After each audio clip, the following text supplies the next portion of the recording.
what must we go out of our way to cherish in this lifetime? The prompt that I've selected today is the word cherish.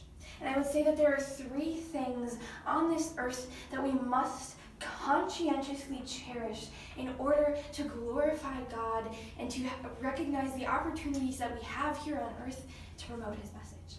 The first of these is opportunities, the second is forgiveness, and the third is community, or time with family and friends. Now the first is opportunities, and I'd like to use two historical examples to illustrate this point. The first being that of Eric Liddell. Now, Eric Liddell had the opportunity to compete as an Olympic runner in the 1940s and the 1950s.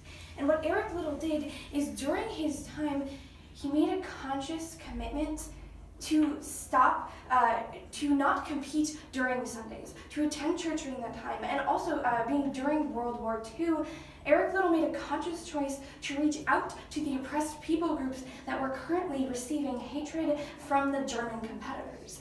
There's a famous picture of him on the awards stand congratulating the black competitor next to him, while the German competitor in third place gives the Nazi salute. And the second historical example that I'd like to use to illustrate this is that of Corrie ten Boom. Now, Corrie ten Boom was put in a horrible position, that of Nazi concentration camps of Auschwitz-Birkenau, and she certainly did not deserve this for promoting the message of Christ. But instead of falling into despair, Corrie ten Boom and her sister Betsy realized the opportunity that they have been given.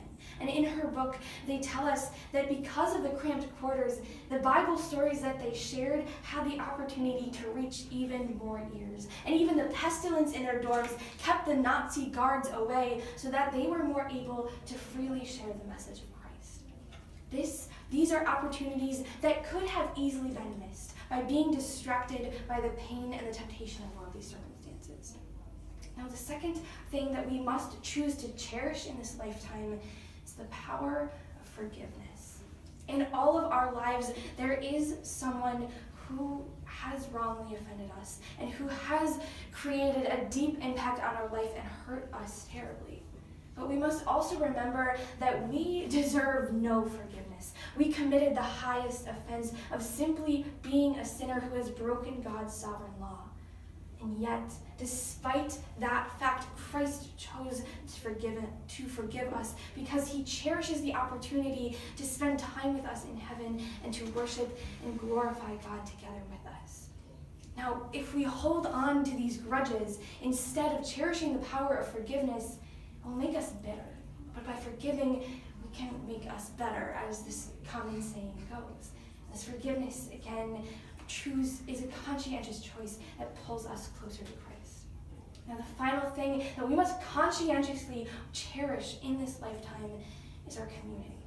Now, recently, there have been two examples of people in my life at the ages of 19 and 17 who were taken away from this earth with no warning and no expectation that this was coming. One of them was my cousin, and what we didn't realize is that he had a disease called Lyme's. And Lyme's disease can actually cause hallucinations and suicidal thoughts.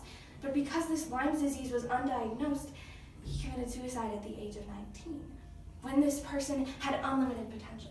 The second was a 17-year-old hit by a drunk driver on New Year's Eve on his 17th birthday.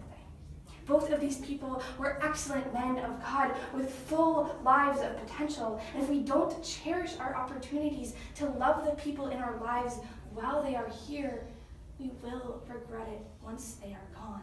Once the people in our lives are gone, there is a regret of not telling them that you love them and not cherishing the time that you have with them more.